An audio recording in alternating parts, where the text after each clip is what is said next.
Well, welcome back, everybody. Again, and like I said, last week we had a week off, and I think next week, this is class 4, by the way, of this 5-part series. So next week will be our final part of this series, which we're really excited. I just a couple of weeks ago, I didn't have COVID or anything, but I had a good old-fashioned sinus cold, and my joke, forgive me, was I was a snotty mess. You would have not wanted me here, but it's good to be back. After that, we are going to have Dr. Ron Wheeler. I think many of you know Ron Wheeler, who's been here from Johnson University in the past. He's going to have a couple of weeks that he's going to be here. He has a new book out, and it is poetry, which normally I would go poetry. But no, but it's all faith-based and life-based poetry. If you've ever read any of Ron's material or heard him talk, he's a wonderful speaker.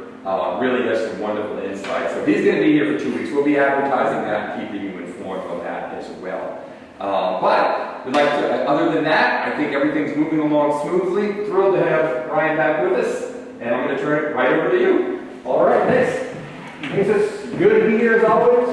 Well, see, I was out 1 week because I was sick, and then we had a kind of a scheduled fall break last week where I was obligated to be somewhere else. But it's good to be back with you for the second. The final 2/5, I'm about to say the second 2/5, so the final 2/5 of our discussion of angels and demons, etc. And this session is brought to you by Diagnostic. Make sure you get the product placement here for the viewers at home or wherever the viewers are.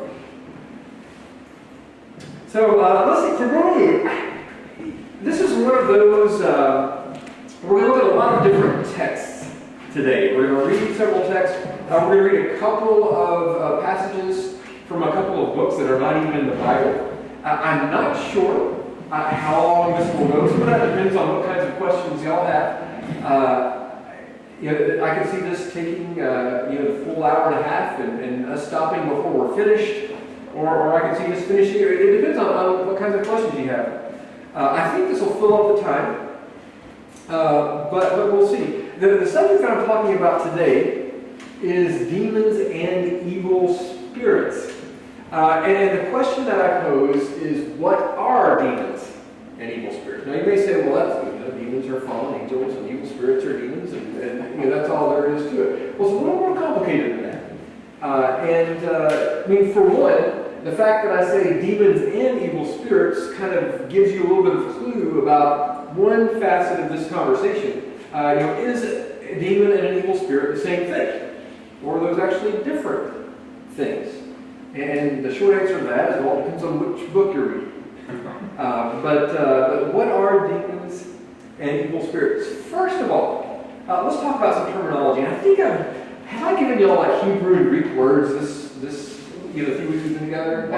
One or two. One or two, okay. You're gonna get a couple tonight too. Because our conversation tonight is kind of about terminology. It's about what words mean. And so for that, it does help to know a couple of Hebrew and Greek words. First of all, the word demon. The word demon is the word that is typically used to translate the Hebrew word shadim. Actually, it's plural. Demons translates the Hebrew word shadim.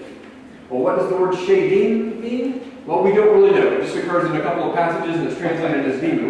We'll talk about how the Old Testament explains what shadim are. But that's the Hebrew word, shadim. The Greek word that is usually translated as demon, the word that occurs, or demons, and this word occurs in the New Testament, is daimonia. This is actually where we get the word demon. The Greek word daimonia, or the singular is daimonion. And that's where we get the word, the English word, demon. We do know more about the Greek word demon. The Greek word demon, or daimonion, in Greek literature can mean various things. It can refer to a god, it can refer to a lesser god, it can refer to a messenger from a god, and it can mean different things. Now, what the Greek word means isn't as helpful for us as how the New Testament authors actually use the word, because when they use the word, they had something specific in mind. And so that's what we'll ask when we come to some New Testament text. But those are the words that are typically translated as demon If you look up the word demon in like the concordance, like the back end of your Bible, and it'll give you just a small number of passages in the Old Testament, and that's shadim. It'll give you several passages in the New Testament, that's daimonia or daimonia. Okay, what about evil spirit? The Hebrew expression that means evil spirit, it's translated evil spirit, is ruach ra'ah. Now the word ruach is the word for spirit, and that can refer to a number of different things. It can refer to what we think of as a spirit. It can refer to wind.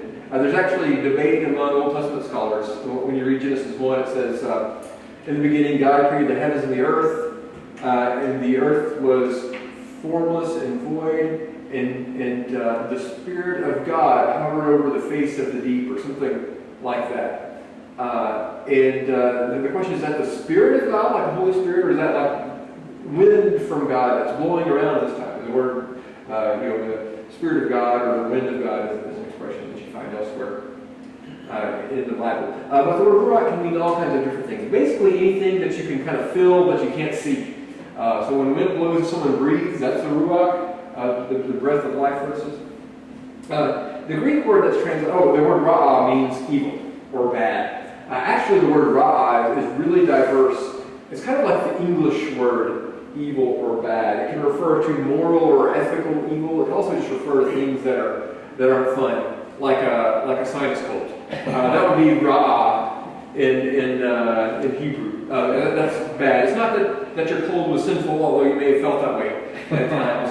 But that is just something that's unpleasant. That it can even be translated as harm. And we'll look at a passage where that's involved in a little bit. The Greek expression pneuma toneron, and this is pretty much just a translation of the Hebrew. Pneuma means wind or more often breath, but also spirit, and toneron means evil or bad. So those are the terms that we're going to deal with. There's one other or a couple of other terms I'm going to mention along the way, but these are the main ones. These are the ones that seem to have had the most influence on the biblical concept of evil spirits and demons. Let's start off by looking at where we have demons in the Old Testament. Now, what I mean by demons in the Old Testament, I'm talking about the word shadim. Where does the word shadim occur in the Old Testament? Does anyone happen to know this off the top of your head? Where do we have the word demon in the Old Testament? Is it where Saul? Close. That's actually going to be spirit there. An evil spirit. That's an evil An evil spirit. spirit took over Saul. That's Saul. That's right. That's called an evil spirit, and we'll look at that passage in just a second. Okay. The word demon or demons or shadim, that word occurs only in two passages in all of the Old Testament. One of them is Deuteronomy 32. This is kind of going over the history of Israel. This is in some words of Moses to Israel. And what he says is, Israel, they made him jealous with strange gods, or Israel made God jealous with strange gods. With abhorrent things they provoked him. They sacrificed to demons, not God. To deities they had never known. To new ones recently arrived, whom your ancestors had not faced. So here you have the word demons. It doesn't tell us a whole lot about who or what these demons are. We don't know where they come from or what they're up to. But it does identify demons with the false gods that Israel worshipped, or even idols. That's all it says. Does it say that they're real or that they're fake? It doesn't say any of those things. It doesn't answer some of these questions. But these are the false gods, the gods of the nations that Israel worshipped. Maybe it's best to call them illegitimate gods that Israel worshipped. The other passage where the word demons or shadim occurs is Psalm 106, verses 35 through 37. It's a really similar passage talking about Israel and their tendency to worship gods that they're forbidden to worship. It says, but they mingled with the nations and learned to do as they did. They served their idols, which became a snare to them. They sacrificed their sons and their daughters to demons. So there's the second place, the second of two places where the Old Testament mentions demons. And in both places, it's simply referring to the false gods or the illegitimate gods of the nations that Israel. Can you see this television over here better? Can you see this better? Oh, yeah, I've been trying to. I don't know if you were about to break your neck. Yeah, this might be better for you. Yeah, okay, that's better. Good. Those are the two passages. Let's move on and talk about evil spirits in the Old Testament now. The only place where you clearly have an evil spirit, I'll tell you about another place where the expression occurs, but in the context that you mentioned, the context of Saul, who's afflicted by an evil spirit. It's actually an evil spirit from the Lord who afflicts Saul. This is after Saul had sinned. Actually, he'd sinned a couple of times. I was just writing about this morning for a book that I'm working on, writing on 1st and 2nd Samuel. And one of the things that kings get in trouble for in 1st and 2nd Samuel in the book of Kings is for disobeying God's prophet. And so that's what Saul does on 2 occasions. He disobeys Samuel, and because of that, he forfeits his kingdom. And when Saul forfeits his kingdom, God says, I've chosen someone else. And that's when you have 1 Samuel 16, where Samuel is sent to Bethlehem to anoint the youngest son of a shepherd there. The shepherd's named Jesse. And after he anoints David, if you guessed David, you're correct, it says that the Spirit of the Lord came upon David and was with David from that day forward. Then the very next verse says, the Spirit of the Lord departed from Saul. So it's like the Spirit left Saul and went to David. It says the Spirit of the Lord departed from Saul, and an evil spirit. That's where we back up here. Now the Spirit of the Lord departed from Saul, and an evil spirit from the Lord, from Yahweh, is God's name there, an evil spirit from the Lord tormented him. And Saul's servants said to him, See now, an evil spirit from God is tormenting you.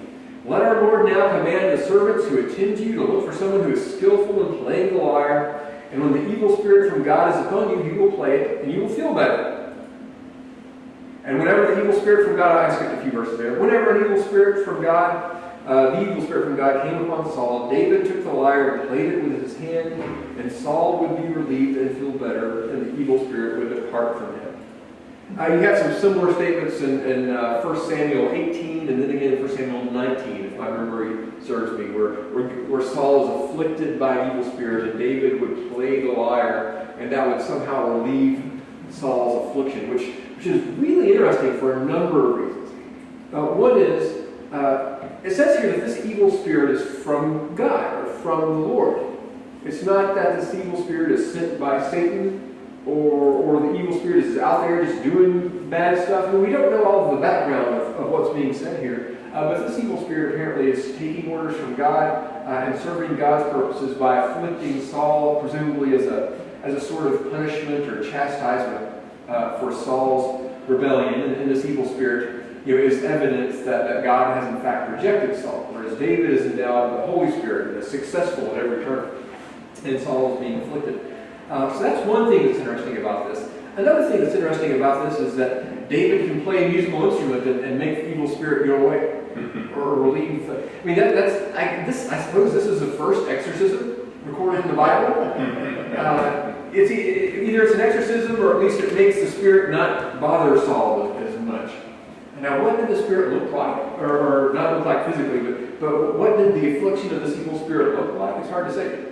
And this is something I have questions about. Sorry, other people comment upon this. Is when Jesus cast out an evil spirit in the New Testament, and I've heard people not argue against that, but saying that back then, if you had an epileptic seizure, that's what I'm saying, that they could have easily interpreted that as a demon that infected your body, because you're thrashing, you're foaming, you're just all the possession appearance.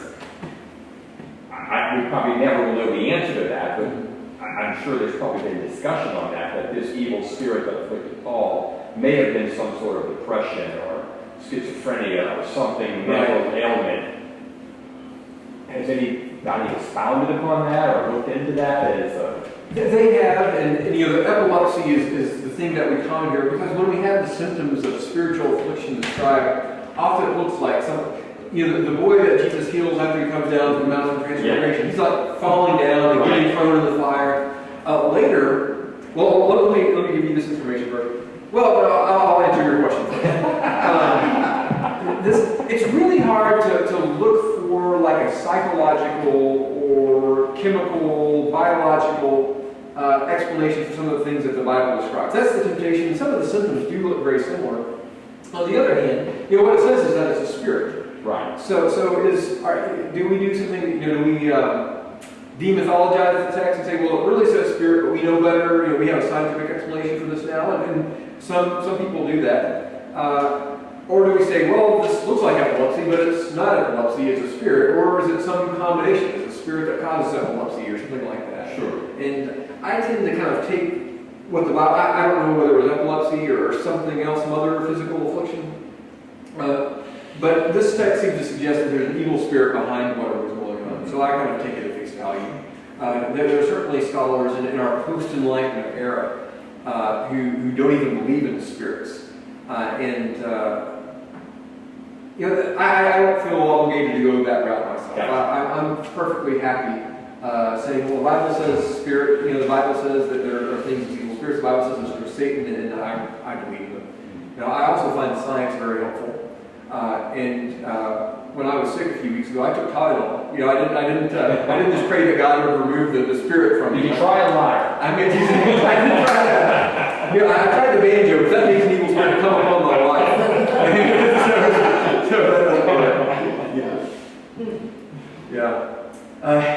Anyway, but there's another story. We don't know exactly what this looks like. One of the other passages, I think it may be chapter 18, where it's talking about the same thing. It says, when the Spirit comes upon Saul, it says that he raves. Now that's the English translation. The Hebrew actually says that he prophesies. The word for rave is prophesy. It's the same word that's used after Saul. Once Saul is chosen to be king, actually, there's two times that he does it. Saul is going away from meeting Samuel for the first time, and he encounters a group of prophets, and the Spirit of the Lord is with these prophets, and when Saul comes near them, the Spirit of the Lord comes upon him as well, and it says that he prophesies. And that's why people start saying, is Saul too among the prophets? Because they see him doing whatever this is.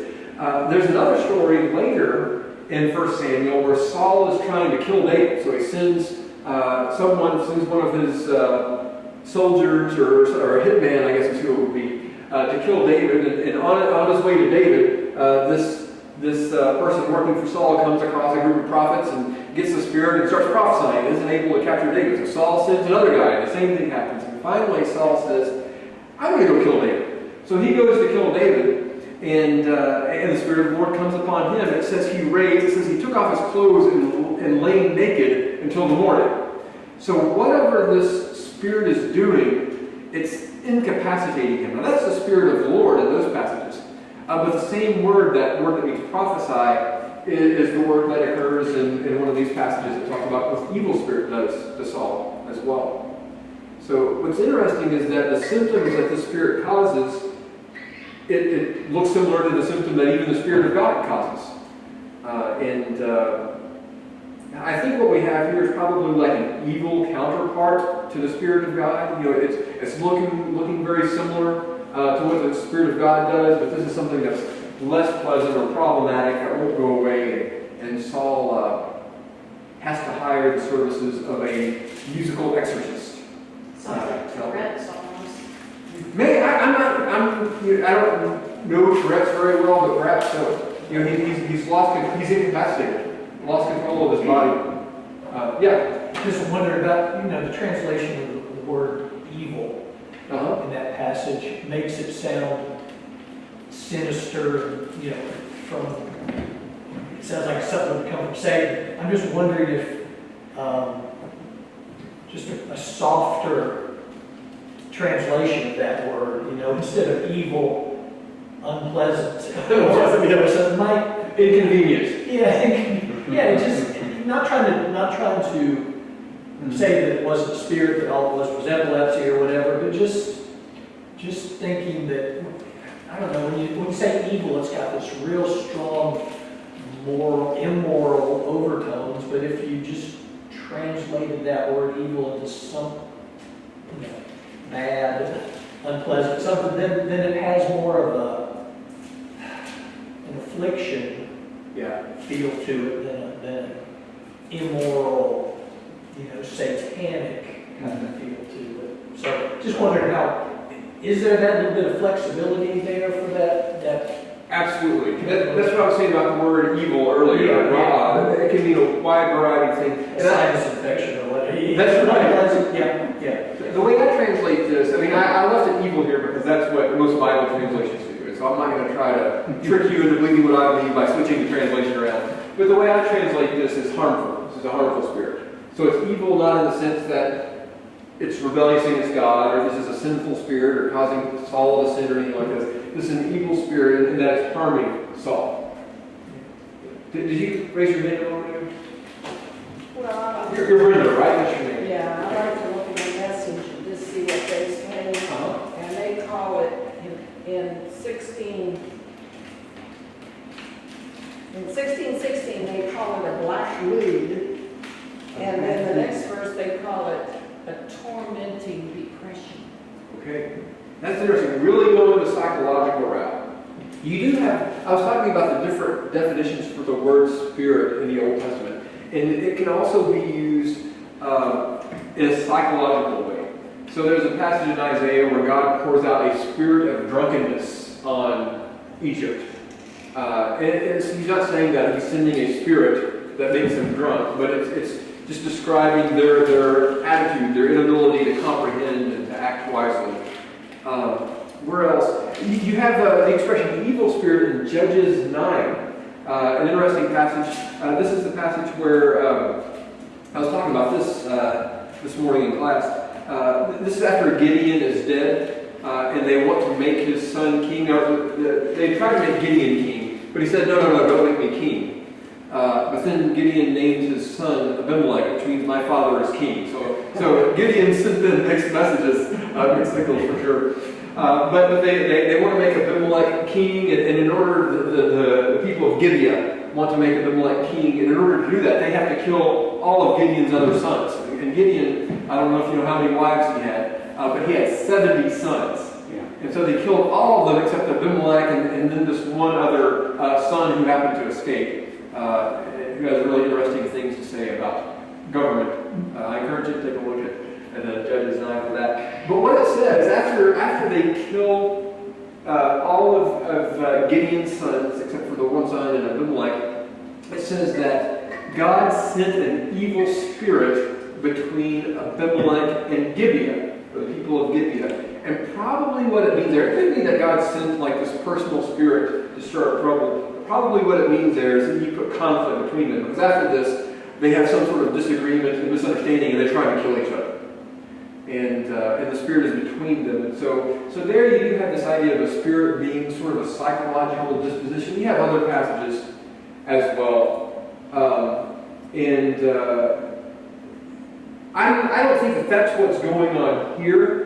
Because of this whole prophetic aspect of it, and the Spirit of God being used elsewhere that communicates prophecies, and so I think this probably is talking about a personal being. But the Hebrew expression itself is really ambiguous. You really have to look at contextual clues to figure out what kind of spirit a passage is talking about. Yeah. What about the situation between Micaiah and That's right. and Ahab in this lying spirit that God literally sends to deceive? That's right.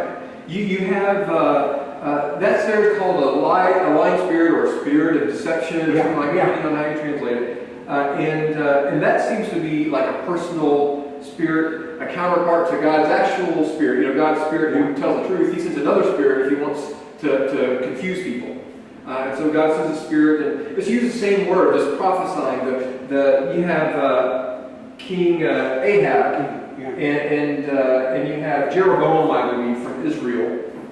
And they're getting ready to go to war, but they want to make sure that they're going to win. And so they consult the prophets, and they gather 70 prophets together. Or no, maybe it's 400 prophets. There's a lot of them together, like all the prophets. I think there's 70. And they all start prophesying. You go up for God will give you victory. And it's used that same word, prophesying. So they may be doing all kinds of weird stuff too. But they tell them that God will give them victory. It turns out, one prophet comes and And Ahab doesn't want him to come. He says, well, we could bring Micaiah here, but he always, I hate him. It says, I hate him because he always prophesies bad stuff about me. And so they bring Micaiah in. He never said anything good about it. That's right. He's the party member. And so they bring Micaiah in, and Micaiah, at first Micaiah is like, yeah, go up, we'll be successful. And Ahab says, now tell me the truth. I know that you're not going to give me good news. And he actually forces Micaiah. So he says, he forced him to swear to tell him the truth. So Micaiah says, okay, I saw all Israel scattered like sheep with no shepherd, meaning that they're going to lose the battle and their shepherd's going to die, or Ahab is going to die. And Ahab gets mad, and one of the prophets comes up to Micaiah and says, how did the Spirit of the Lord go from me to you? What? In other words, how do you know that you're prophesying by God's Spirit and not me? And he said, well, he tells this vision that he has, seeing God in heaven, sitting on his throne, surrounded by all God's servants. And it says, who will go deceive Ahab, or who will go lead Ahab to his death? And the Spirit comes forward and says, I'll go and be a lying spirit in the mouth of his prophets. And he says, so God has put a lying spirit in all of these prophets. So that's the word spirit as well. The word evil occurs there, although it's not called an evil spirit. You have prophets. So it's a similar sort of thing. It's a sort of a negative counterpart to God's Spirit. Now here, the evil spirit's not deceiving Saul. It seems to be causing him some other trouble. Yeah. But it's a similar, they're related. Just to tell you how closely they're related, in the chapter on my book that I deal with evil spirits, I deal with this spirit and the spirit in 1 Kings 22, where that is. 1 Kings 22, the lying spirit, together, because I think there is some relationship there.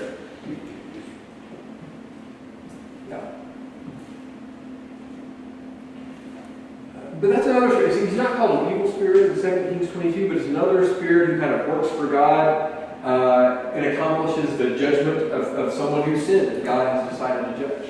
In this case, it's Saul. In that case, it's Ahab.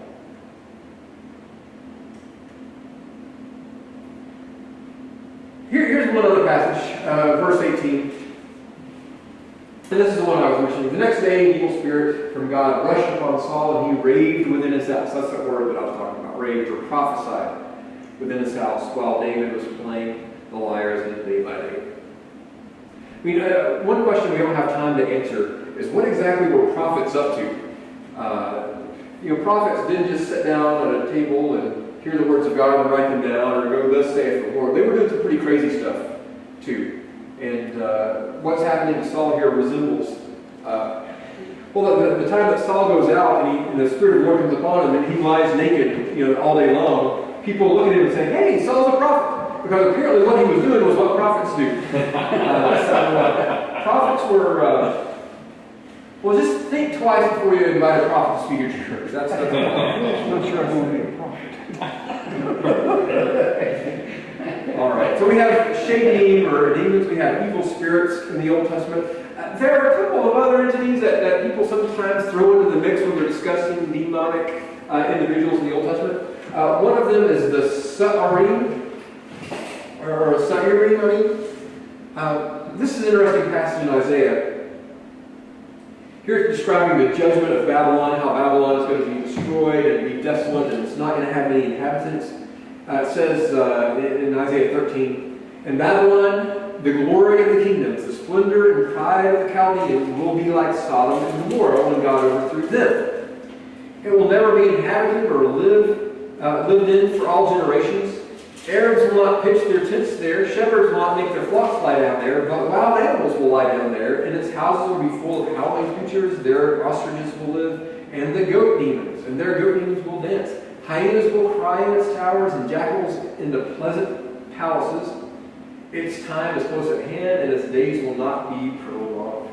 Now, there is debate about this among translators and scholars. The word Sa'irim, is that word just a word for a kind of goat, or is it a word for a goat demon? It's used of goats elsewhere in the Bible, but can it be used of goat demons? What do you think? Like, just based on the context of this passage, you think Sa'irim is an animal, or do you think it's a demon?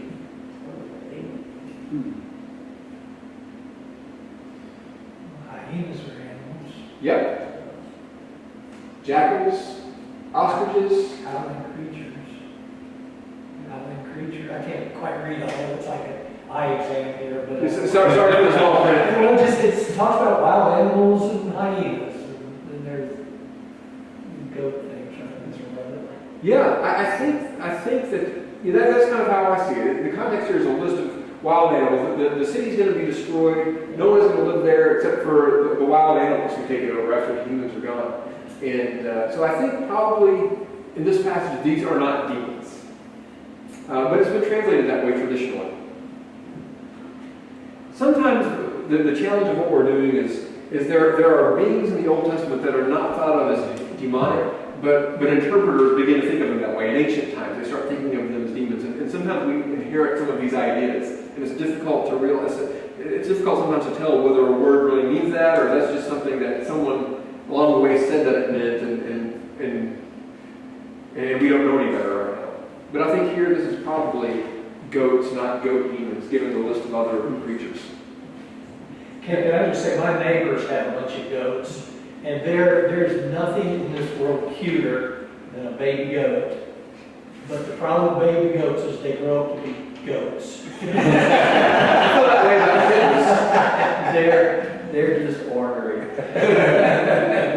Yeah. Maybe goats are demons. Maybe it's not they're either or. possessed from the beginning. Once they grow into adulthood. That's why they're so bad, right? All right. Another passage. Now this one's interesting as well. Really similar passage, a later chapter in Isaiah. But the hawk and the hedgehog shall possess it. Talking about another place that's been desolated. I can't remember where this place is. It's Babylon or some other place. But the hawk and the hedgehog shall possess it.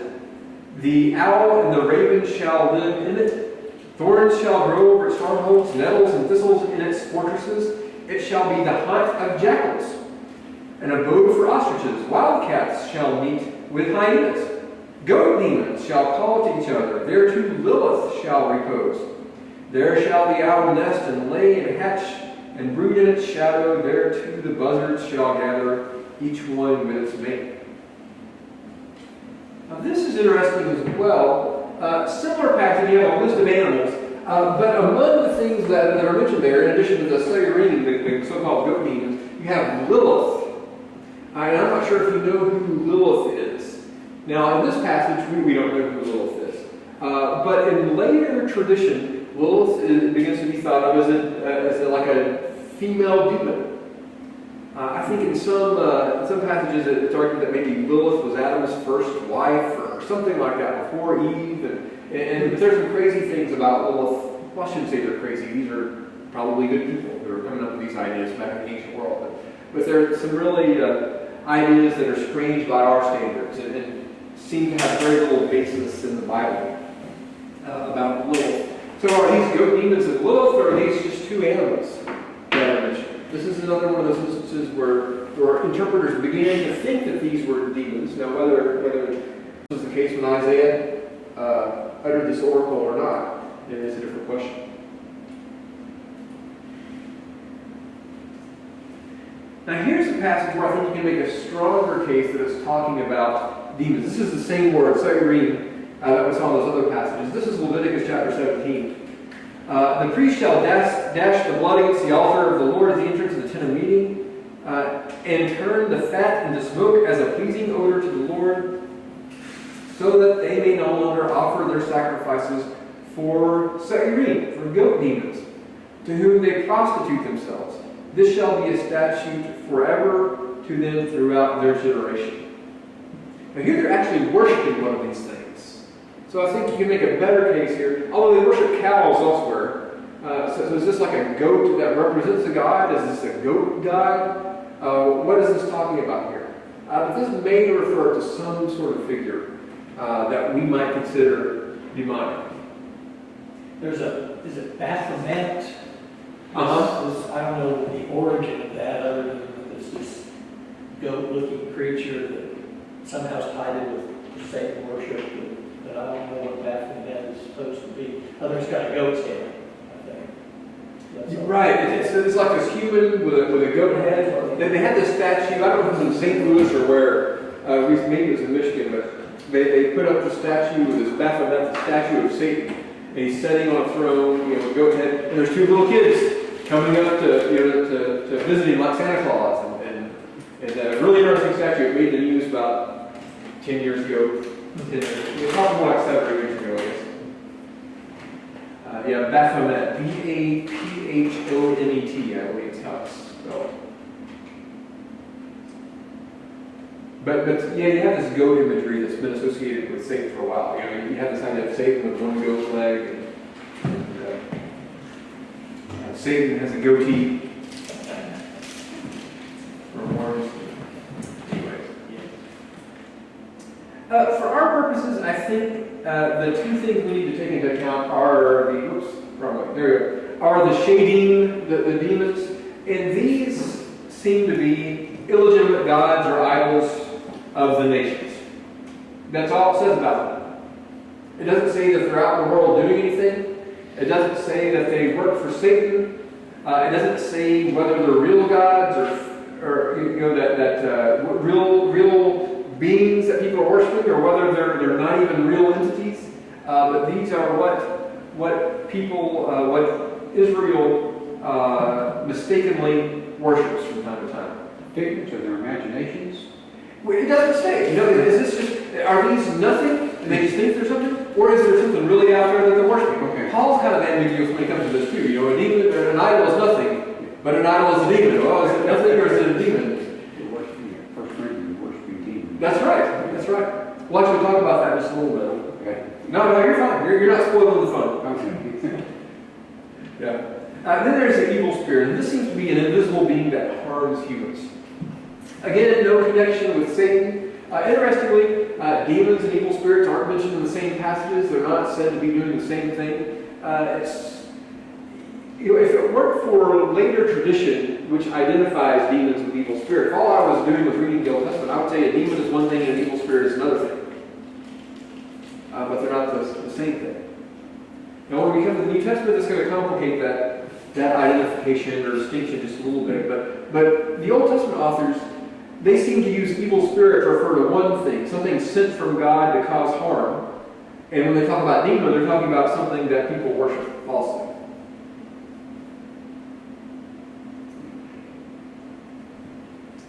All right. Now, demons and evil spirits between the Testaments. What we're going to do is we're kind of going historically in chronological order. We looked at what people said about demons and evil spirits in the earliest literature that talked about them. Now, I should say this, we have ancient Near Eastern literature as well that talks about these harmful beings. They don't call them shady or demons because, well, they're not writing in Greek for one. And they don't call them evil spirits, but there are these other things that are out and about in the world causing harm to human beings. And they have prescribed rituals for getting rid of these things. And some of them are similar to what we see in the Old Testament. In one case, you bang a drum to drive away this harmful entity.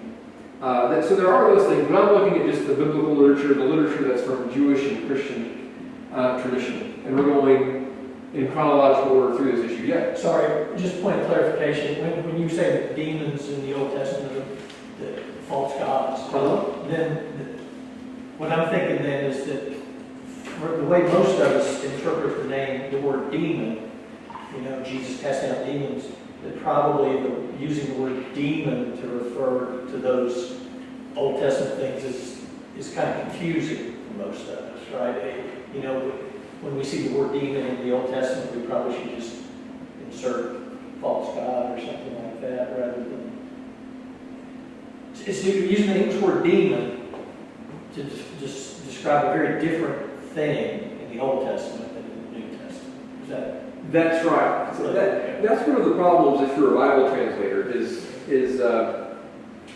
words today have different meanings from what they did back then, and so while the word demon may have made sense as a translation of shadim back 2,000 years ago, that may be confusing now. Because if I think of demon as one thing, and the word demon in the Old Testament, or the word that's translated demon in the Old Testament is something else, maybe using the word demon to translate that causes more confusion than good.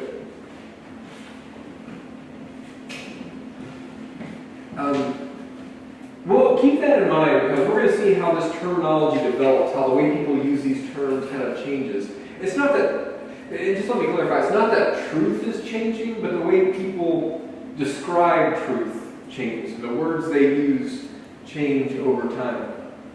So we're looking now at a book that we actually looked at last week. I know that some of you weren't here last time, or I guess it was 2 weeks ago. But this is part of First Enoch, which is actually a collection of texts roughly written between the Old and New Testament. May have overlapped with some parts of the Old Testament and some parts of the New Testament, depending on when you date them. Not in the Bible, unless you're a member of the Ethiopian Orthodox Church, but not in the Bible, either of Christianity or Judaism, but a really popular and important book in early Judaism and in the New Testament era. And I think we looked last week, or last time we were together, how even Jude, Jesus' brother, quotes from First Enoch. So Jude had read Enoch. So a really important book, historically speaking, although not scripture. We also looked at how the Book of Watchers, and that's the first 36 chapters of First Enoch. The Book of the Watchers, written sometime in the 3rd century BC.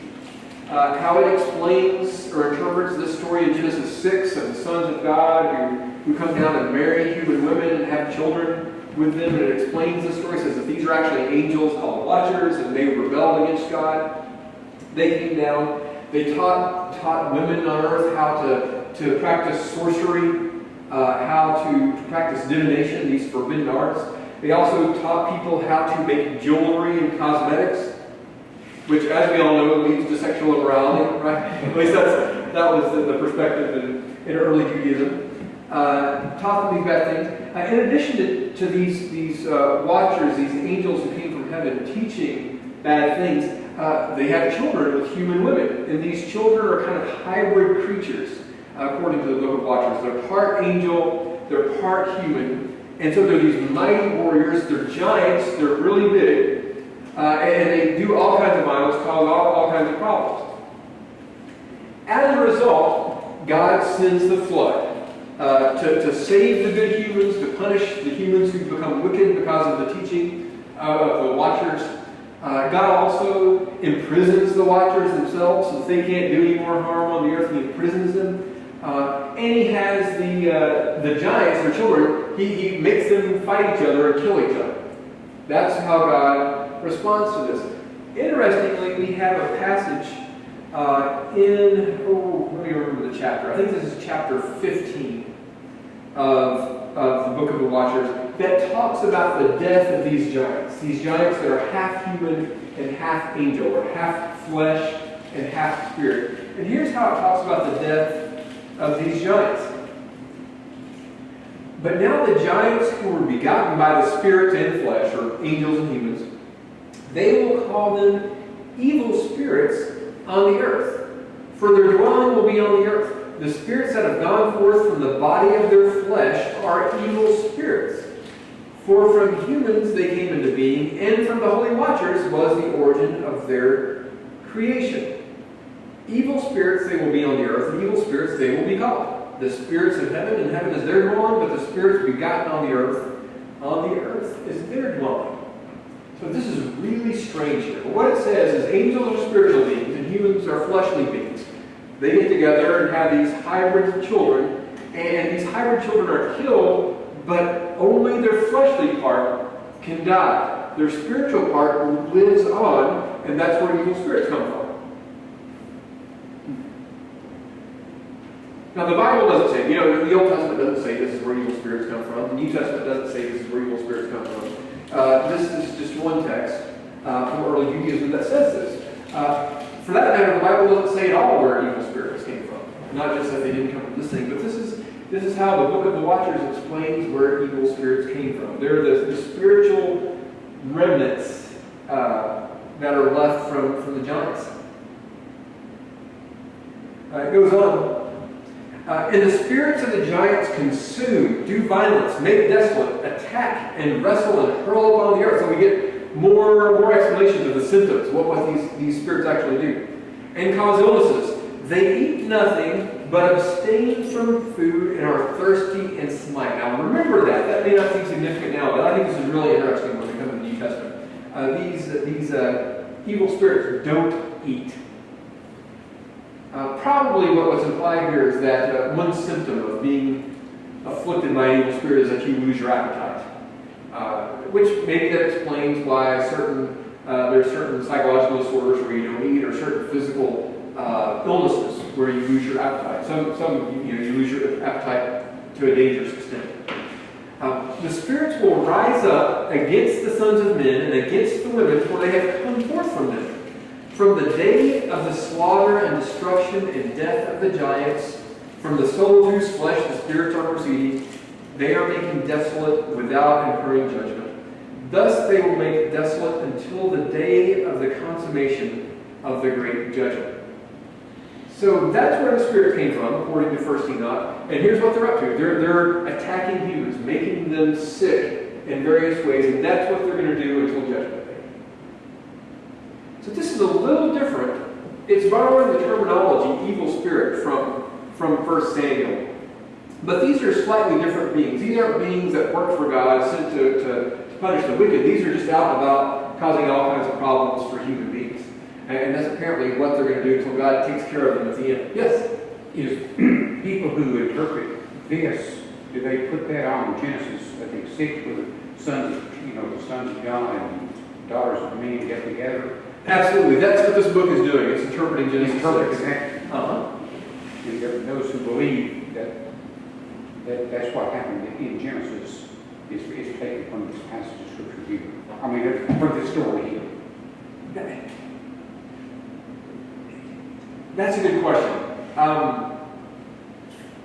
I don't know if they're necessarily getting it from the story, but the story represents kind of a widespread interpretation. Okay. Now, some of them do get it from the story, though. Just curious. What was this? 2 weeks ago, was that recorded? Yes. Okay, so that's wherever you put that. I talk all about Genesis 6. And so if you're interested in that, that's, we talked about that for about an hour and a half last time. No, you feel free to ask. Yeah. So you spoke 2 weeks ago about the sons of men. So it says these spirits will rise up against the son of men, against the women. Is that correlation there with the understanding of what we talked about 2 weeks ago, or is this different?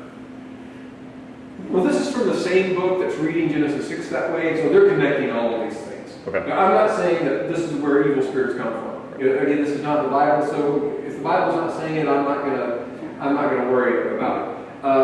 But this is how this one particular Jewish interpreter and others who followed this text, how they understood that Genesis 6 story. That was the fall of the angels, and that was where evil spirits come from.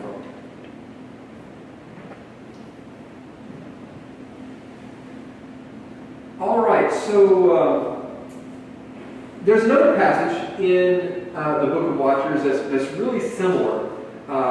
Later in the Book of Watchers, after this story, the Genesis 6 story is done, Enoch kind of becomes the central figure. That's why it's part of the first Enoch. Enoch ends up being a primary figure. And God has a handful of angels take Enoch on a tour of earth. Takes him to the Garden of Eden. Takes him so he sees the tree of knowledge of good and evil. He sees God's throne and the tree of life. Enoch also sees the places where the humans who have died, where their souls are kept until the day of judgment. But Enoch also comes across a place where he sees angels in prison. And he asks, it's a great pit, and these really tall pillars of fire in it, and he asks the angel Uriel, what is this pit? What's going on here? This is near the edge of the earth, according to 1 Enoch. And Uriel said to Enoch, there stand the angels who mingled with the women. So this is referring back to Genesis 6. There stand the angels who mingled with women, and their spirits, having assumed many forms, bring destruction on men, and lead them astray to sacrifice to demons as to gods until the day of the great judgment. Now here, for the very first time in history that I'm aware of, evil spirits and demons are mentioned together. Interestingly, evil spirits and evil spirits are not the same thing in this passage. which is kind of what we would expect based on the Old Testament text we looked at. You have these evil spirits that bring destruction on men. We also learn here that evil spirits are leading people to worship false gods. We didn't have that earlier. We don't have evil spirits causing people to worship false gods. But now, in this text in the 3rd century, you have evil spirits not only harming people, but they're causing people to sin. They're deceiving people, making them worship false gods. The false gods are demons, which is consistent with what we saw in the Old Testament. So on the one hand, you have demons, or evil spirits, who lead people to worship false gods and harm people. Then you have the demons, and they are the false gods. My guess is, what I suspect here is that the demons are those angels that are imprisoned. Because it says that their spirits, these angels, it's their spirits. And so you have these demons. Well, this is really the closest you get to an origin story for demons. Demons, according to this text, seem to be those angels who sinned with women and are now imprisoned. Those sons of God from Genesis 6 who have children, and they're in prison now. But they still have these spirits associated with them, running around, making people sick, and leading people to worship these demons who are imprisoned.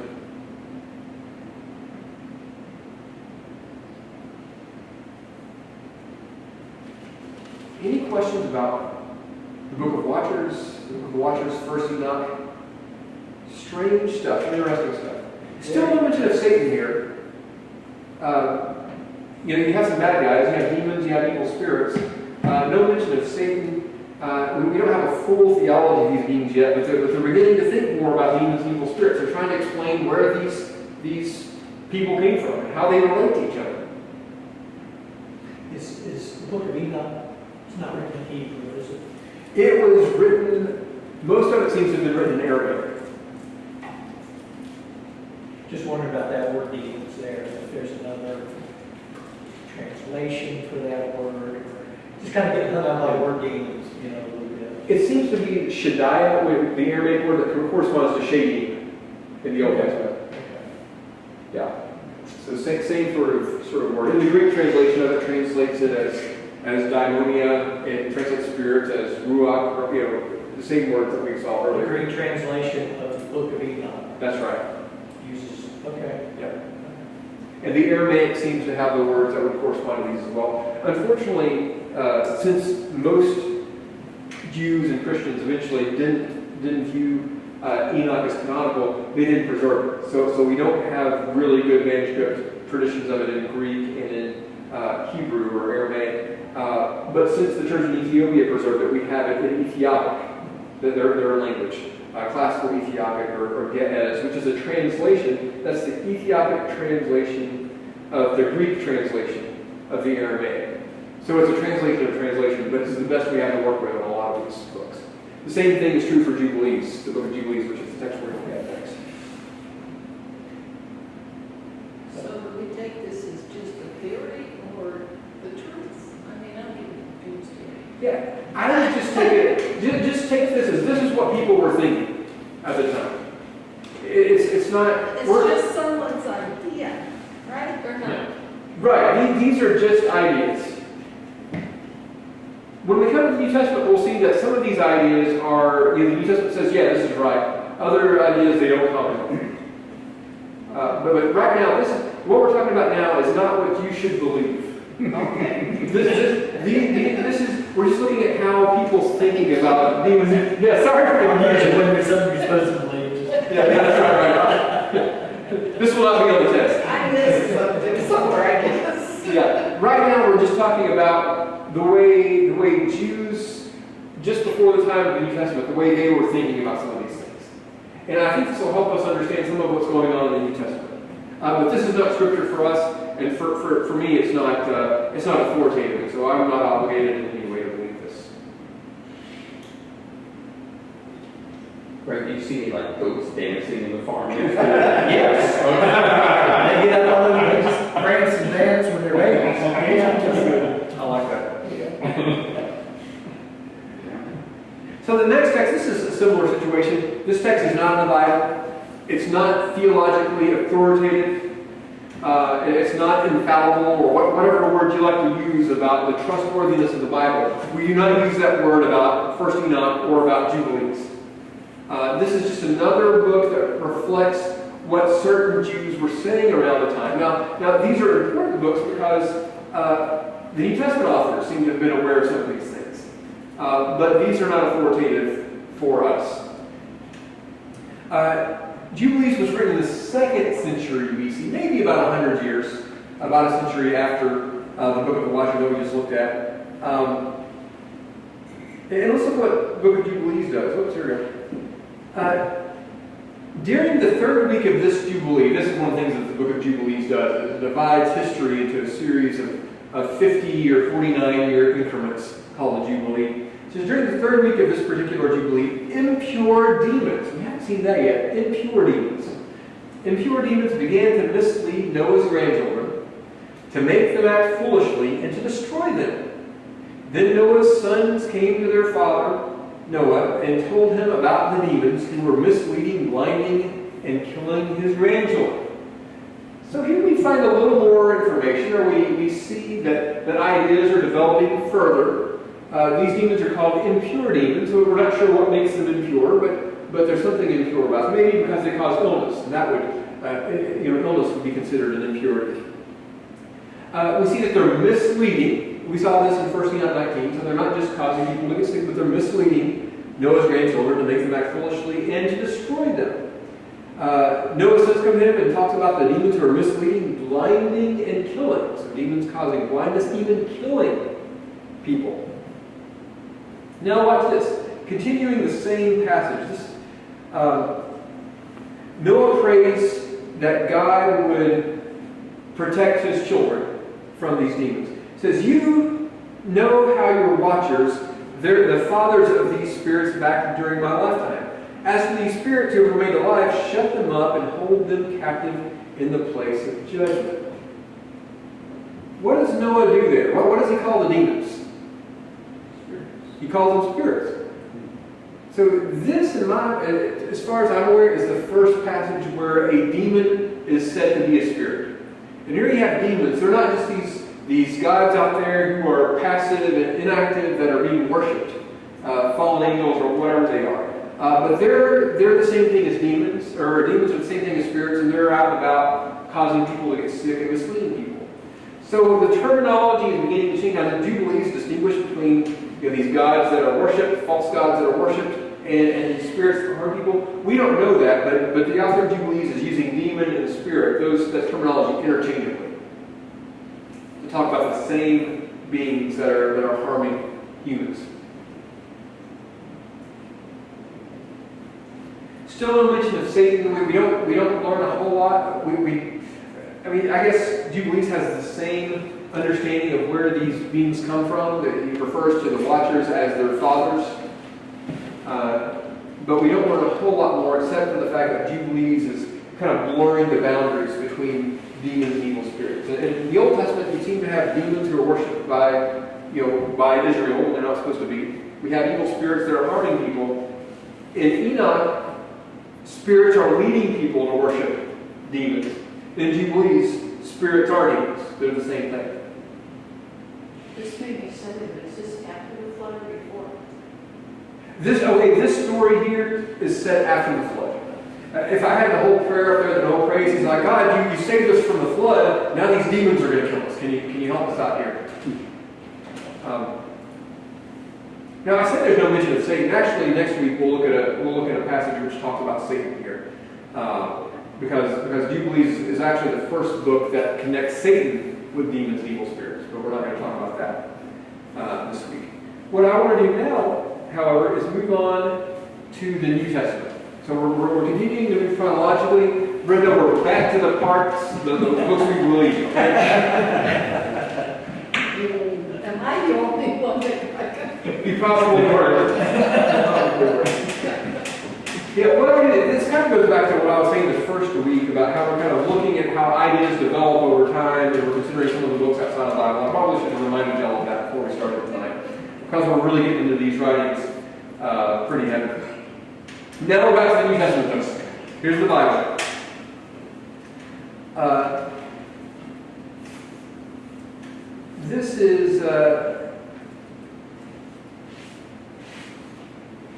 where Jesus is returning from the Mount of Transfiguration, and then we mentioned this passage a little earlier, describing some of the symptoms of spiritual affliction. Jesus comes down, and his disciples apparently had been trying to cast the spirit out of this child, and were unsuccessful at doing so, which is interesting. That seems to suggest that there are some spirits that are more difficult to exorcise than others. And Jesus goes on to say that this kind of only comes out with prayer. If you really want this kind to come out, you got to pray for it. You can't just say go away. Although Jesus can. Jesus can just say go away. But everybody, regular people, have to say, have to talk with God about it. The father of this boy who's wanting him to be healed is describing what the Spirit does to this boy. He says, suddenly a spirit seizes him, and all at once he shrieks. It convulses him until he foams at the mouth. It mauls him and will scarcely leave him.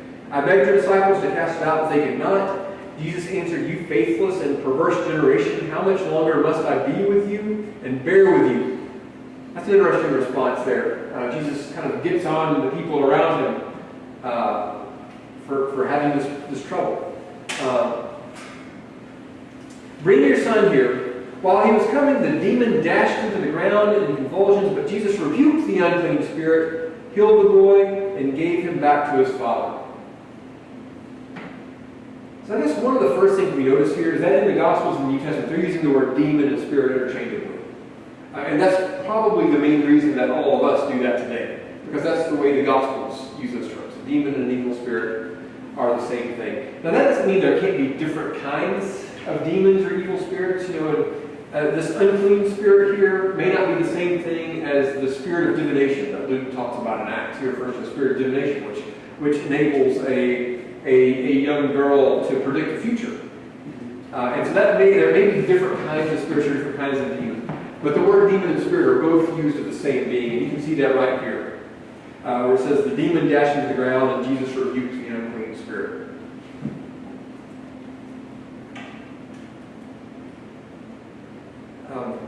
I guess the other thing to note here is you see the spirit doing here, is the spirit/demon behaving here, kind of how we've come to expect spirits/demons to behave. They're causing physical harm.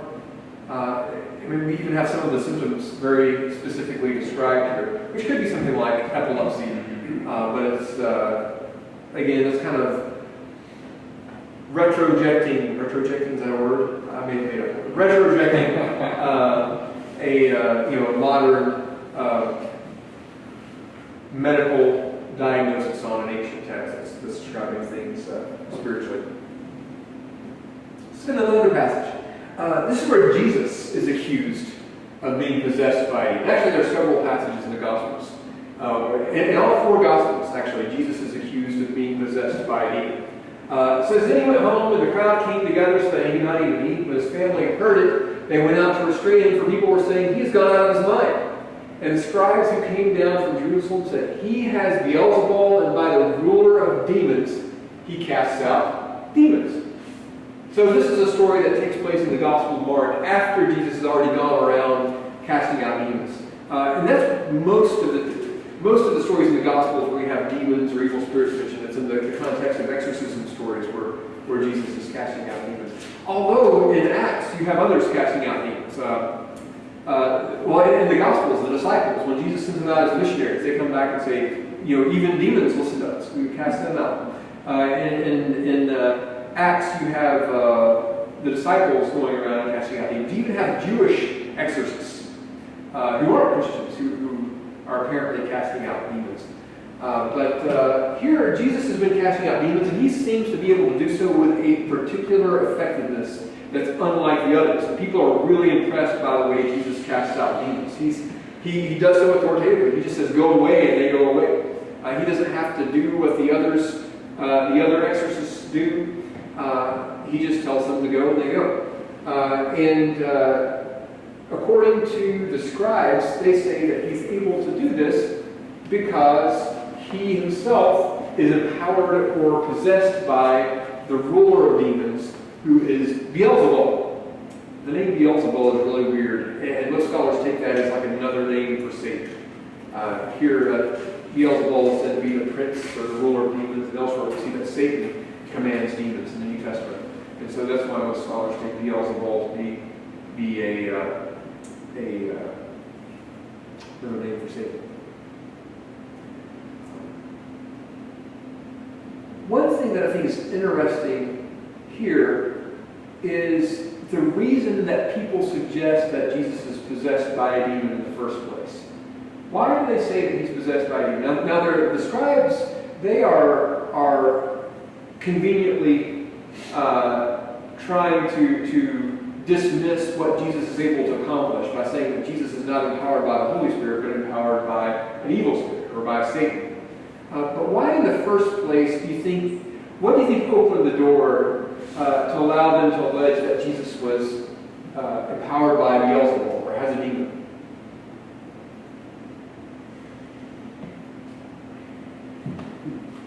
Certainly he was going against a lot of Jewish traditions. Okay. Some of his preachings and practices, and so there was probably an animosity there. Sure.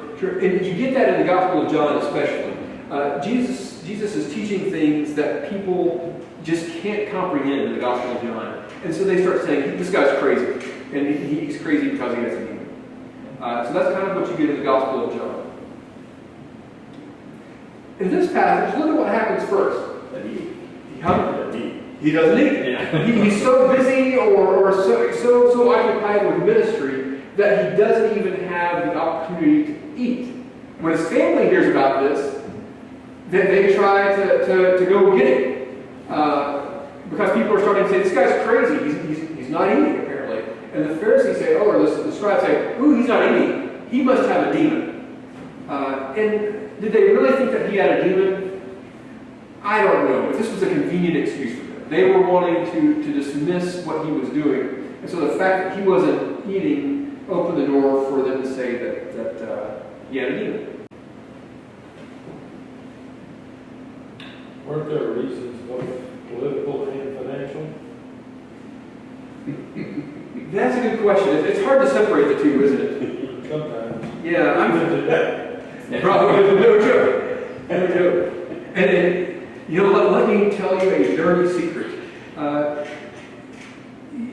Bible professors and pastors and ministers, we're tempted by money too. And sometimes what people are doing in ministry, what they're saying on Facebook or Twitter, or what they're saying on the news, is motivated by political ambition, financial ambition, and the dangerous thing about people who are doing that in the name of Christ is sometimes we trick ourselves into thinking that we're just doing it for God, and really we're kind of being self-serving.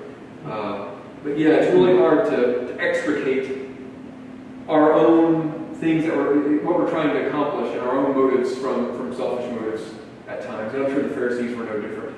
Maybe they were consciously hypocrites, they realized it, or maybe they just didn't even realize it. They were selfish and had deceived themselves into thinking they were doing this for God.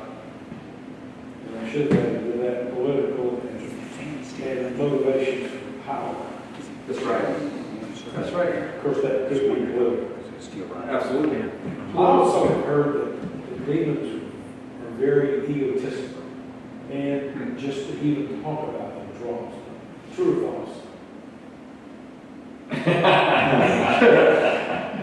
I haven't heard that. That's a nice way to scare people into not talking about demons, I guess. Yeah. But I don't think the Bible says anything like that. Yeah, I've heard of very religious people who would avoid discussion. Yeah, I've heard that. I've heard things like I've heard someone say that Satan can't read your mind. Therefore, don't pray out loud, but pray silently. Because if you pray out loud, Satan knows what you're praying for. Have you all ever heard anything like that? Yeah. So there are these ideas out there that aren't really in the Bible. I mean, not that Satan can read our mind, but this idea that we shouldn't pray to God out loud. That seems to be the way people in the Bible tended to pray, because that might surrender our strategic advantage of confidentiality with God or something like that. And this idea that demons that there are lots of ideas around there. I think I told you all this the first week. I never had any. I was writing a book about this, and I never had any experiences that I thought were particularly demonic or anything. like that. But it could be that I'm just deceived, that the demons have me right where they want me, so they don't have to bother me. Yeah, I haven't heard that. It's interesting though. Where's the name Beelzebub come from? There's a Queen song called Bohemian Rhapsody. That's right. Beelzebub has a devil set aside for me. Yeah, It's got to be kind of like the Book of Enoch or some current writings and legends and names. Yeah, we don't really find this. There are different ideas. It's from an Aramaic thing that has to do with. One is that it relates to the name Baal, which means Lord or that God. Beelzebub, I'm trying to remember the god of something. Beelzebub, which is how it actually is. A lot of times in the Bible, it is Lord of the Flies. Oh, wow. And I can't remember. It's actually debated. Scholars have written about this, and it's hard to know, but there are some different options. And it comes from another language. I was just sitting here thinking, well, what we always talk about Satan is if that's his name, you know, but I don't know if that's his name or that's just what he is, like, you know, politician or whatever. His position, you know, maybe that's his name. And we'll talk about At least according to those people, you know, that's not what they said is inspired, you know, they were the scribes who were making accusations. But even that, it's related to a title. That's another thing that happens over time is we just have what's a regular word, and people begin to interpret it so theologically that eventually it becomes a name.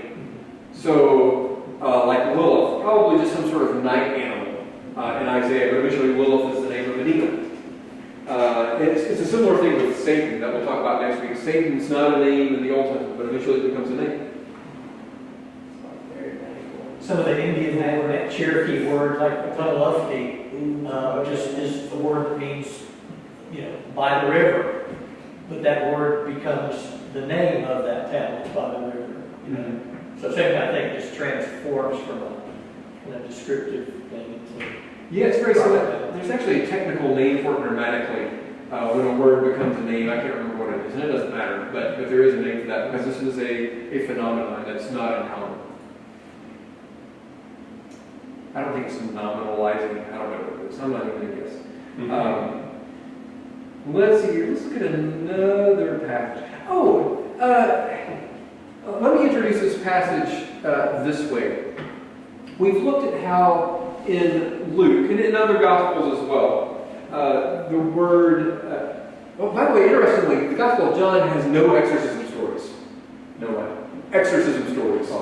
Which is unique. You have Jesus performing exorcisms all over the place in Matthew, Mark, and Luke, but in John he doesn't do that. The only time that a demon is mentioned in the Gospel of John is when people accuse Jesus of having a demon. But Jesus doesn't perform exorcisms in the Gospel of John. So that's an interesting question to ask. Why do the other Gospels say this and John not talk about Jesus in this way? And I'm sure it has something to do with John's message, but I haven't heard a good explanation for that. But we saw in the Gospels that demons, in Matthew, Mark, and Luke at least, although the passage I cited was just from Luke, that demons and evil spirits are the same thing. These words are used interchangeably. There are some texts in the New Testament, however, that suggest to me that maybe some New Testament authors are still distinguishing these categories. They're still reserving the word demon for one kind of thing and reserving the word evil spirit for another kind of thing. Now, not that they disagree about what's going on. They just use different terminology. So Paul in 1 Corinthians, and we mentioned this passage a little earlier, what do I imply then, that food sacrificed to idols is anything, or that an idol is anything? Paul here is addressing can Christians eat something that's been sacrificed to another god? And some Christians say, yeah, if those idols aren't really gods, then what does it matter if we eat food? That meat is no different from other meat. And other Christians were saying, well, if you're eating food sacrificed to a god, then you're taking part in the worship of that god. And so Paul is addressing this problem. What do I imply then, that food sacrificed to idols is anything, or that an idol is anything? No. I imply that what pagans sacrifice, they sacrifice to demons, and not to God. I do not want you to be partners with demons. You cannot drink the cup of the Lord and the cup of demons. You cannot partake of the table of the Lord and the table of demons. So Paul here uses the word demon to refer to the false gods of the nations. We get this in the book of Revelation as well, where demons refer to the false gods of the nations.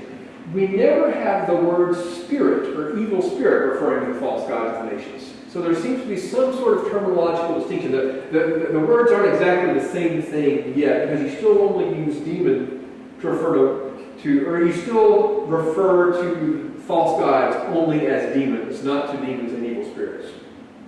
Let's go one more passage. This is an interesting one here. 1 Timothy 4:1.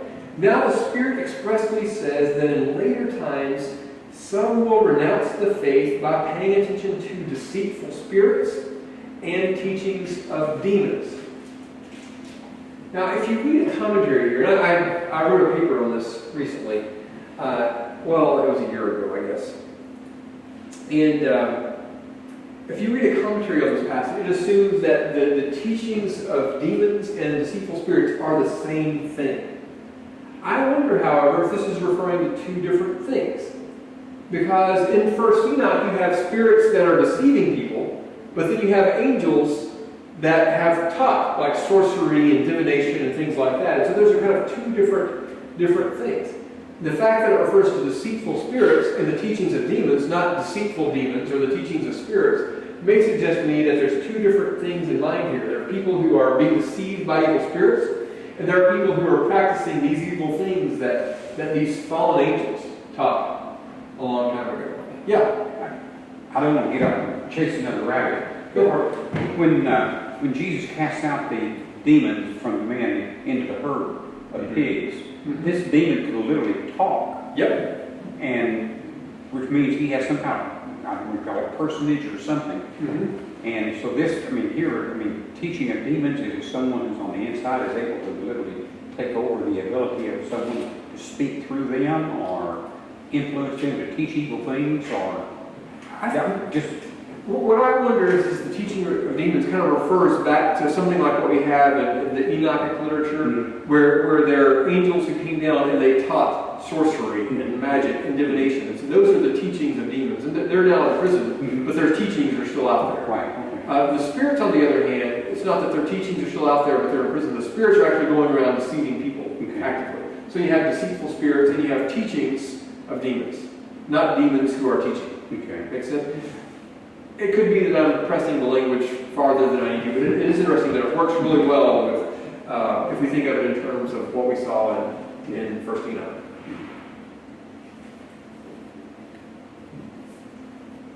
But that's another story. That's a great story as well, where Jesus comes to the man who's living outside the tomb, and Jesus comes up to him and says, what is your name? Legion.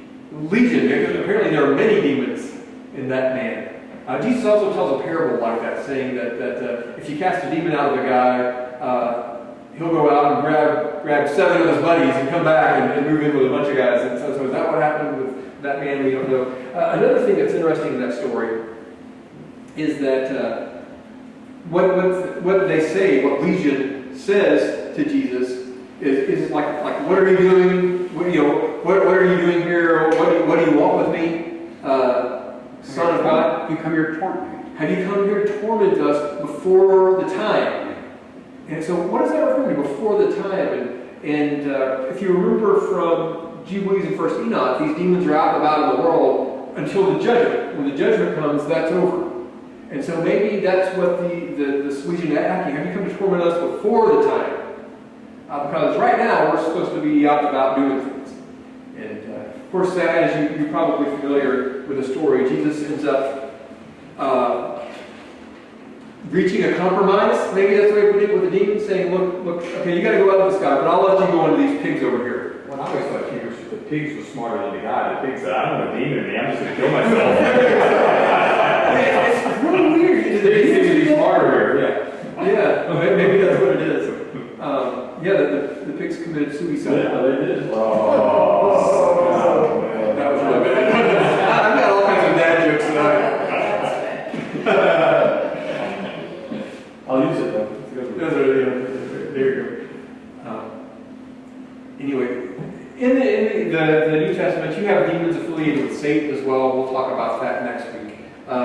demons, evil spirits harming people, leading people astray, and maybe some passages preserve that earlier terminology distinction where demons are one thing and evil spirits are another, but other passages are just kind of using these terms to refer to the same thing. So is the demon the same thing as an evil spirit? Well, it's kind of a semantic difference. Some people would use those words to talk about different categories, and other people would use those words to talk about the same thing. Do y'all have any questions? We're coming near the end of our time. Do y'all have any questions? There's all kinds of things we can talk about. Yeah. Somewhere years ago, I was studying a passage of scripture about demons, and the author seemed to suggest, at least, that demons there were a certain amount of demons before Jesus, but it seemed like during the period of Jesus, it seemed like all hell was against him. It seemed like Satan sort of unleashed demon and sort of demonic activity was tremendously popular, tremendously influential during Jesus' day. But it seemed like after that day, whether it did or not, it seemed to have gone down. Is there? Do you have any thoughts on that? Maybe or not? I don't know. That's a great question, and you could ask the same question about like spiritual gifts. People performed acts of healings and spoke in tongues and prophesied more in the New Testament era. They don't do that as much now. And I realize that different traditions view these things differently, but that's another question. Has something changed, or have we, in our modern mindset, have we come up with scientific explanations for things they used to explain spiritually? And that's a tough question to answer.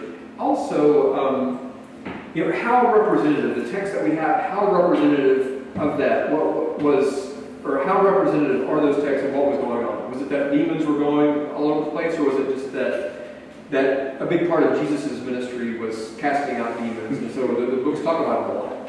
Just curious. One thing that's really interesting, there's a field of research in New Testament studies called historical Jesus research, or the quest of the historical Jesus. And this line of inquiry was started by scholars who began to suspect that maybe what the Bible reports, what the Gospels report, are biased, and that if we want to know what Jesus was really like, we have to kind of get behind the Gospels. And so a lot of the scholars who do this, they don't find the Gospels to be entirely trustworthy, but they're still trying to figure out who Jesus really was. Interestingly, even those scholars who are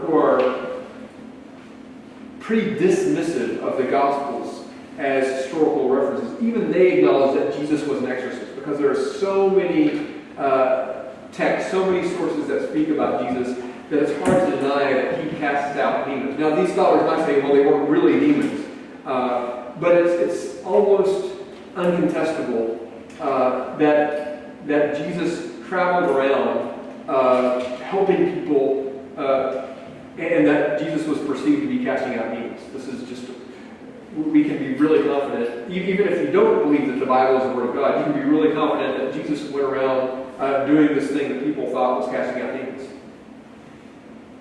In fact, what I think Brett Baer, in his book on how the gospel overcame Roman Empire, it is his opinion, even though he is absolutely, he used to be a strong Christian and he gave up the faith, but he said one of the reasons that the gospel message was so powerful is because of miracles and the casting out of demons. And he even acknowledges that there was a lot of that going on in Paul's day and in other days, and that was one of the reasons why the gospel spread so much, was because of miracles. That's right. You have these stories in the Gospels, you have these stories in Acts, and even in Paul's letters. He's talking, so these stories aren't being made up, because Paul, even in his letters, is writing to them. I'm trying to think, is it Galatians? Or where, I can't remember which Paul's letters. He's writing to a church that he visited. He's like, and you remember about the miracles that happened to you. And this is people who say, no, there were no miracles here. But yeah, these miracles really were taking place. And Paul could even talk to a church in a letter about the miracles that they saw. What spurred me on, after I read that, I went back to the gospel, went back to the New Testament and was reading, and it was very interesting how it jumped out to me after over and over and over miracles and healings literally took place in the early history of the church. Yeah. Yeah, and the question is, why don't we see that today, right? That's the question that we're often asking. And I don't have a good answer for that. I will say this, though. One of the ways that one of the ways in the modern world, the question that we ask is not which God is correct. The question that we often ask in the West is there even a God? And so there's incentive for demons, evil spirits, Satan, not to manifest themselves. Because if they start doing all kinds of supernatural things, people are going to start believing in the supernatural and looking for a solution. And so by not stirring up trouble, they're actually probably helping their cause more than they would if they were to start doing things that are just obviously demonic or spiritual.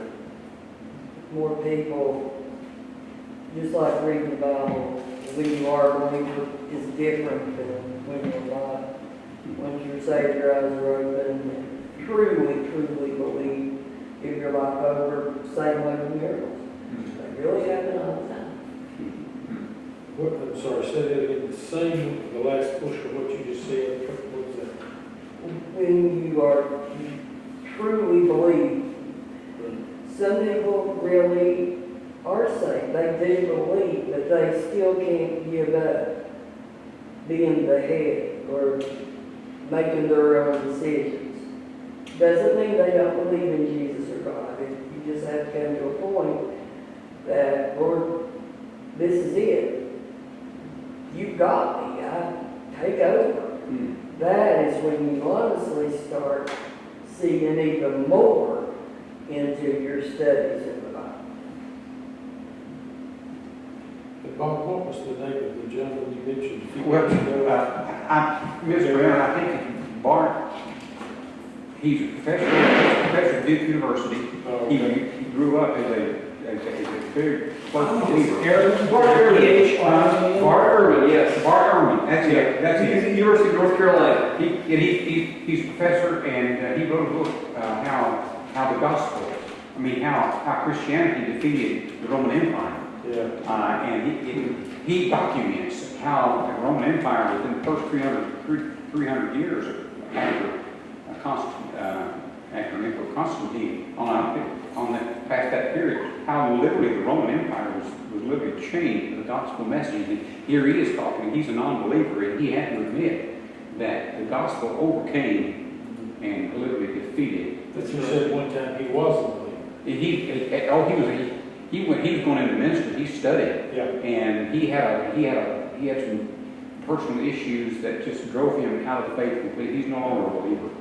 Mark Irwin, but it's a great book. I haven't read that book. It's really heavy. It's really quite a fascinating book. I'm more familiar with his other books that are more critical. You're trying to persuade people to have his same conversion experience away from Christianity. That's what I wasn't aware that he wrote that. That's really interesting. I didn't mean to. No, that's good. It's really interesting. His name is kind of mud in conservative Christian circles because he's trying to. He writes books trying to persuade people not to trust the Bible. He has some very harsh things to say about Christianity, but this book is the fact that he has to admit that it literally overcame the Roman Empire. Well, he had a book on textual criticism about the manuscripts of the Bible that became a New York Times bestseller. Yeah. Yeah. Go figure. Yeah. He's an opponent of Christianity. He's against it. I don't know him personally, but yeah, I know that conservative Christians don't appreciate a lot of his research. Well, yeah. But that's interesting about that book. I haven't read that one. Next week we're going to do Satan. By the way, speak of the devil and he appears. Right? Yeah. So that saying came from somewhere, right? So it's this idea that if you talk about evil, it shows up. Anyway. That is a good. Thank you. Very good. Very good.